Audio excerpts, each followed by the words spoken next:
ना इधर ना उधर, सीधे मुद्दे पर नजर। और क्या है आज की खबर, आप देखना शुरू कर चुके हैं न्यूज़ 18 पुनीत के साथ। आज बात हम करने वाले हैं रूस और यूक्रेन के बीच जो जंग हो रही है, इसमें शांति की बातें जो हुई हैं, इसकी सच्चाई क्या है। क्या रूस राजी हो गया है या फिर यूक्रेन राजी हो गया है? क्योंकि अमेरिका की तरफ से दावा किया जा रहा है कि जो बातचीत हुई है सऊदी अरब में, उसने कुछ सही रास्ता दिखाया है या युद्ध विराम की तरफ कदम बढ़े हैं। लेकिन यूक्रेन और रूस दोनों की तरफ से जो बयान निकलकर सामने आ रहे हैं, उनके मायने क्या हैं? रूस आखिरकार ब्लैक सी में क्यों चाहता है कि यहाँ पर व्यापार फिर से शुरू हो जाए, और क्या यहाँ पर यूक्रेन अपना मजबूत दांव चलने वाला है? इसी बात को समझने के लिए अंकुर जी, मेरे वरिष्ठ सहयोगी, मेरे साथ मौजूद हैं। उनसे समझते हैं। पहले तो मैं आपसे सर ये समझना चाह रहा हूँ कि ये जो अमेरिका की तरफ से दावा किया जा रहा है, पहली बात तो कि जो रूस और अमेरिका के बीच बातचीत होती है उसका ब्यौरा नहीं आता, और दूसरा कि अमेरिका की तरफ से फिर ये कहा जाता है कि बातचीत सकारात्मक दौर में चल रही है। देखिए, अभी इनिशियल जो रिपोर्ट्स हैं, जैसा पुनीत आपने बताया कि जो अभी इनिशियल रिपोर्ट्स हैं उसमें ये कहा गया है कि लगभग डील हो चुकी है, लेकिन डील अभी वो नहीं हुई है जिसकी उम्मीद पूरी दुनिया को थी। यानी कि बेसिकली ब्लैक सी को लेके कुछ बातचीत आगे बढ़ी है। दूसरी ये बातचीत आगे बढ़ी है कि यूक्रेन जो है रशिया के जो एनर्जी का इंफ्रास्ट्रक्चर है, यानी कि जो उनकी तेल कंपनियां हैं, उन पे अटैक नहीं करेगा। और तीसरा ये कि जब ये बातचीत चल रही थी और लगभग ये बातचीत सहमति हो गई थी कि 30 दिन का कम से कम एक सीज फायर हम कर लेंगे, उस पर मोटा मोटा सब तैयार थे। लेकिन वो जो कल 117 ड्रोन अटैक्स हुए रशिया की तरफ से, उससे जो है यूक्रेन फिर से पलटी मारने के मूड में है। यूक्रेन कह रहा है कि मेरी सिक्योरिटी गारंटी का क्या होगा, और लिखित तो में करो। हाँ, लिखित में करो। तो यही वजह है कि इतना कॉम्प्लेक्स है मामला कि कोई भी मीडिया में उस तरह की साफ बिल्कुल स्पष्ट रिपोर्ट्स नहीं आ रही। लेकिन ये मोटा मोटा हो गया है कि लगभग 30 दिन की एक सीज फायर की डील स्ट्राइक हुई है, और खासतौर पर ब्लैक सी में। लेकिन ये अमेरिका, ये बात तो अमेरिका कह रहा है हाँ, कि भाई ये अमेरिका का वर्जन है। डील हो गई। हाँ, लेकिन डील जिन लोगों के बीच में हुई, उन लोगों की तरफ से इस प्रकार का, क्योंकि यूक्रेन भी ये कह रहा है कि लिखित में दो, लिखित में होना चाहिए सब कुछ, और दूसरा रूस भी ये कह रहा है कि वो ब्लैक सी नहीं, उसके अलावा जो हमारे ऊपर प्रतिबंध लगाए हुए हैं, हमारा पैसा रुका हुआ है, हमारे बैंक्स जो हैं वो बिजनेस नहीं कर पा रहे हैं, ये सब भी छूट चाहते हैं। क्योंकि सारा व्यापार जो है खास तौर पर उस क्षेत्र में, ब्लैक सी में जो है, वो बहुत रशिया के लिए बहुत इंपॉर्टेंट। देखिए, जो ब्लैक सी है वो वैसे भी इम्पोर्टेंट है व्यापार के लिए भी, लेकिन जो उनका स्ट्रेटजिक पॉइंट है, यानी कि जो रशिया के बड़े बड़े वॉरशिप्स हैं वो भी वहाँ पे स्टे करते हैं। तो ये सबसे पहले तो रशिया चाहता है कि ब्लैक सी का जो मैटर है पूरी तरह सोल्व कर दिया जाए। दूसरा, बदले में जो उसका पैसा फंसा है यूरोप में, वो डी फ्रीज किया जाए। क्योंकि जब ये ब्लैक सी ओपन होगा तो रशिया जो यूरोपियन कंट्रीज है उनके साथ अपना जो भी एनर्जी का सप्लाई है या किसी और चीज़ का सप्लाई वो चालू करेगा। तो उसके लिए फिर बैंक, जो यूरोपियन बैंक्स हैं, उनमें भी तो उनकी एसेट्स को डीफ्रीज होना चाहिए। तो मुझे लगता है कि रशिया के साथ जो डील है, अभी बातचीत हो रही है।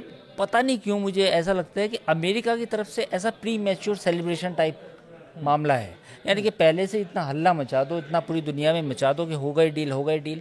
डील होने की उम्मीद है, मैं इससे इनकार नहीं कर रहा, लेकिन अमेरिका की तरफ से आ रहा है, रशिया की तरफ से ऐसा कुछ नहीं हुआ कि भैया हम बिल्कुल तैयार बैठे हैं। क्योंकि अगर वो होता या बिल्कुल ये एग्रीमेंट होता कि रशिया की सारी बातें मानी गई, तो कल ड्रोन अटैक्स नहीं होते। तो मैं यही तो पूछ रहा हूँ आपसे कि न ये राजी न वो राजी, फिर भी अमेरिका क्यों बन रहा है काजी? अब यही तो बात है ना, जितने भी पॉपुलिस्ट नेता होते हैं, चाहे डोनाल्ड ट्रंप उनमें से एक है, वो कहते हैं कि देखो मैंने किया, देखो मैं ऐसा कह रहा हूँ, देखो सारी दुनिया अमेरिका के आगे झुक रही है, देखो मैं डिक्टेट कर रहा हूँ, हम डिक्टेट कर रहे हैं और दुनिया ऐसा कर रही है। तो ये जो एक प्री मैच्योर सेलिब्रेशन है वो डोनाल्ड ट्रंप की तरफ से है। ट्रंप बिल्कुल ये ऐसा चाहते हैं कि वो ऐसे बटन दबाएंगे सीज फायर हो जाएगा, ऐसे बटन दबाएंगे मिसाइल हिट कर जाएगी कहीं हुती पे। तो वो इस तरह का जो वर्किंग स्टाइल है, इस तरह का जो पूरा ट्रंप एडमिनिस्ट्रेशन का कामकाज है, वो ऐसा ही है। अब आप उनके विदेश मंत्री को देखिए, वो टर्की के साथ बातचीत कर रहे हैं, टर्की को कह रहे हैं कि बस डील होने वाली है, आप भी थोड़ा सा और पुश कर दीजिए, और लगभग हमारी बातचीत हो चुकी है। तो अजीब माहौल सा है। ज़्यादा बन रहा है। माहौल ज़्यादा बन रहा है, एक्चुअल नहीं है। एक्चुअल होता तो रशिया ड्रोन अटैक्स ना करता। 117 से ज़्यादा ड्रोन लेकिन अटैक। ये जो ब्लैक सी वाली बात, और ब्लैक सी की डील तो हम तब करेंगे जब हमारे ऊपर जो सैंक्शंस यूरोप की तरफ से, यूरोपियन कंट्रीज़ की तरफ से लगे हुए हैं वो हट जाएं, और हम अपना जो व्यापार है, अनाज का व्यापार है, ये सब कर पाएं। इसके लिए तो यूरोपियन कंट्रीज़ को राज़ी करना पड़ेगा, और इनको मतलब आओ इनको भी साध लो। अमेरिका को ये दबाव हो गया अब कि इनको भी साधना पड़ेगा। बिल्कुल, अमेरिका को ये भी साधना पड़ेगा। दूसरा, यूरोपियन कंट्रीज़ की अगर हम बात करें तो यूरोपियन कंट्रीज़ को भी कहीं ना कहीं, जैसा हमने कल अपने वीडियो में डिस्कस की थी बातें, कि उनको भी तो कुछ झुंझुना देना पड़ेगा। उनको ये समझाना पड़ेगा, चलिए आप भी जीते, आप भी नहीं हारे, और आपकी जो पीस कीपिंग फोर्सेज हैं वो यूक्रेन में बॉर्डर पे तैनात हो जाएंगी, आपका भी स्टेक होगा। जब ये पीस डील होगी तो उसके बाद यूरोपियन यूनियन भी इस डील का कहीं ना कहीं किसी दूसरे तरीके से हिस्सा बनेगा। ये तो बात हुई वो। दूसरी बात ये है कि ब्लैक सी को लेके रशिया की ज़्यादा प्रॉब्लम है। रशिया के करीब 22 नेवल बड़े बड़े जो पोत थे वो डिस्ट्रॉय हुए थे, युद्ध पोत 22 हुए हैं। उनकी संख्या बहुत बड़ी है, तो रशिया को भी काफ़ी नुकसान हुआ है। और ब्लैक सी के जरिए अमेरिका से या यूरोप से जितने भी सप्लाई चेन है वो भी प्रभावित है। तो मुझे लगता है कि देखने वाली बात होगी कि अमेरिका इसे कितने अच्छे तरीके से करता है। फिलहाल जो लग रहा है, फिलहाल ये लग रहा है कि बिल्कुल अमेरिका खबर पहले दे देता है और डील होती हुई अभी नज़र नहीं आ रही। मैं अभी ये पढ़ रहा था कि जिस तरीके से युद्ध हुआ, और ख़ास तौर पर ब्लैक सी में 2023 में एक शॉर्ट जो है समझौता हुआ था, वो भी टूट गया। युद्धपोत रूस का मोस्कावा, जो कि बड़ा युद्धपोत था, उसको भी ढेर कर दिया गया। ये खबर सुर्खियां भी बनी थी, तस्वीरें भी आई थी। यूक्रेन वहां पर मजबूत स्थिति में है। 30 से 40% के आसपास उनका नुकसान कर दिया नेवी का, ये एक डेटा है। बिल्कुल, जिसका आपने जिक्र करा, मैं अपने दर्शकों को बताना चाहता हूँ। मोस्कावा नाम का एक बड़ा युद्धपोत था रशिया का, जिस पे काफ़ी मतलब डेस्ट्रॉयर्स लगे हुए थे, जितनी मिसाइल्स थी वो भी लगी हुई थी। उस युद्धपोत को ब्लैक सी में यूक्रेन ने टारगेट किया था। अब यूक्रेन के पास, आप देखिए, यूक्रेन सीधे लड़ाई में नहीं जीत सकता था, ये अभी आपको मालूम है। यूक्रेन को जितनी भी नेवल आर्टिलरी थी, यानी कि जो नेवल अटैक करने की जो गन थी, वो सारी यूरोपियन कंट्रीज़ ने प्रोवाइड की थी, अमेरिकन्स थी। तो जो हथियार थे वो बहुत काफ़ी सोफिस्टिकेटेड थे। तो उन हथियारों के जरिए इन्होंने मॉस्कोवा, जो उनका युद्धपोत था, उसको डिस्ट्रॉय किया था। तो रशिया को ऐसा नहीं है कि इस युद्ध में रशिया को नुकसान नहीं हुआ है, रशिया को काफ़ी नुकसान हुआ है। और आप ये भी मान के चलिए कि ये रशिया है जो झेल पाया।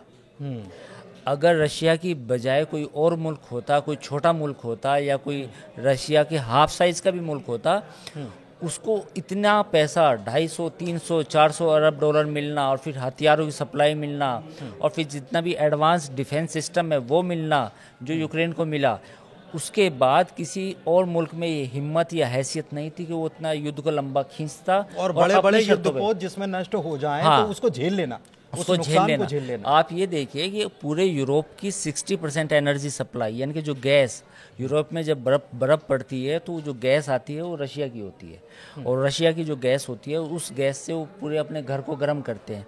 वो 60% जो है रशिया से आती है। रशिया जैसे कंट्रीज से गैस रोकना या बहुत कम मात्रा में लेना सब झेला। मतलब रशिया के ऑयल इंपोर्ट बंद हो चुका था, ऑयल इंडिया ने खरीदा या बाकी कुछ कंट्रीज ने खरीदा, तो वो झेलना बड़ी बात थी। तो मुझे लगता है कि अब देखना होगा, रशिया इतने आसानी से अपने जितने भी इंटरेस्ट है वो जाने नहीं देगा। अब जो लोगों को ये लग रहा है कि रशिया जो है 4 जो उनके छोटे छोटे प्रोविंस हैं उनको छोड़ देगा, नहीं। आपको लगता है कि रशिया जो है यूरोपियन कंट्रीज़ में जितनी भी एसेट है, बैंकों में जो पैसा है या कुछ बॉन्ड्स हैं, उनको छोड़ देगा? नहीं।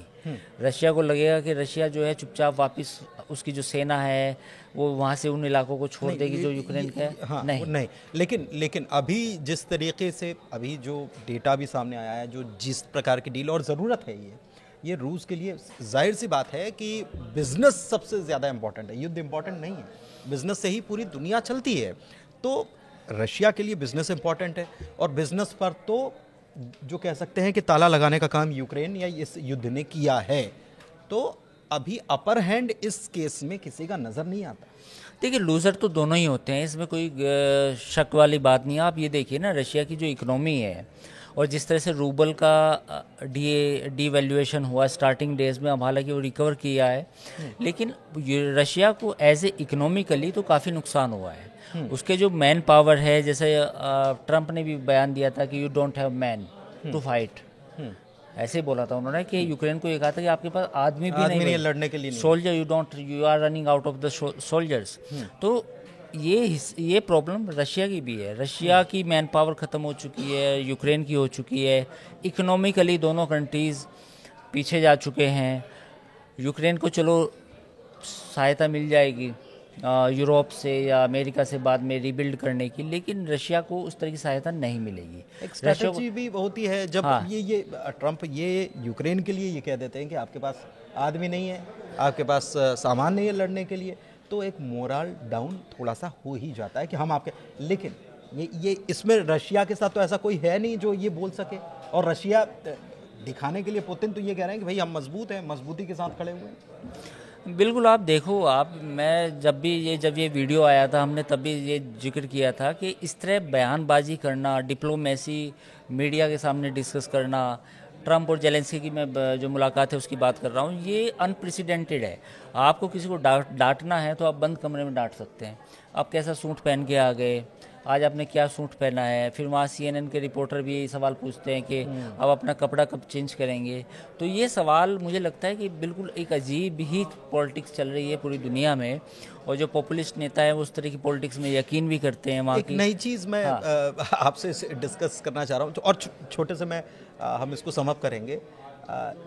ट्रंप तो कहते हैं कि मैं शांति के लिए आया हूँ, लेकिन उनके जो सिपहसालार हैं वो भी पूरी दुनिया में यही फैलाने की कोशिश करे। JD वेंस ग्रीनलैंड जाने वाले हैं, लेकिन उसके पहले उनका बयान आता है कि हम शांति के दूत हैं, शांति के दूत हैं, यानी कि ट्रंप, जिनको वो बार बार ये दिखाते हैं कि वो शांति के दूत बनकर आए और दुनिया में शांति लेकर आए। नहीं, ऐसा नहीं है। देखिए, तो काम करने के तरीके अलग हैं। हालांकि डेमोक्रेट्स अपने आप को लिबरल कहते हैं, लेकिन सबसे ज़्यादा जंगें अमेरिका के इतिहास में डेमोक्रेट्स ने लड़ी है। रिपब्लिकन अपने आप को कंजर्वेटिव कहते हैं, लेकिन रिपब्लिकन दूसरे तरीके से चीज़ों को, अपने इंटरेस्ट को साधते हैं।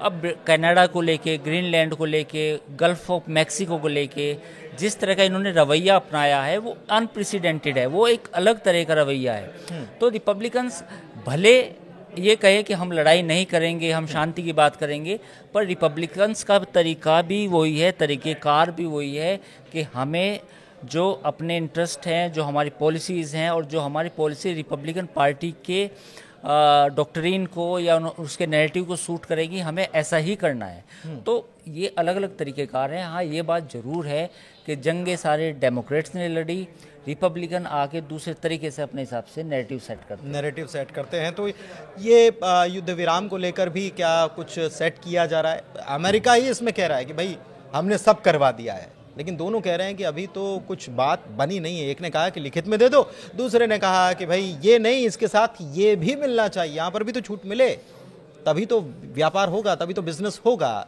रशिया और यूक्रेन की तरफ से हम ये बात कर रहे थे। फिलहाल इस चर्चा में इतना ही। आपको ये बातचीत कितनी पसंद आई कमेंट के जरिए हमें ज़रूर बताइएगा। फिलहाल इस वीडियो में इतना ही। इसे अपने लोगों के साथ शेयर कीजिए, हमारे चैनल को सब्सक्राइब कीजिए। धन्यवाद।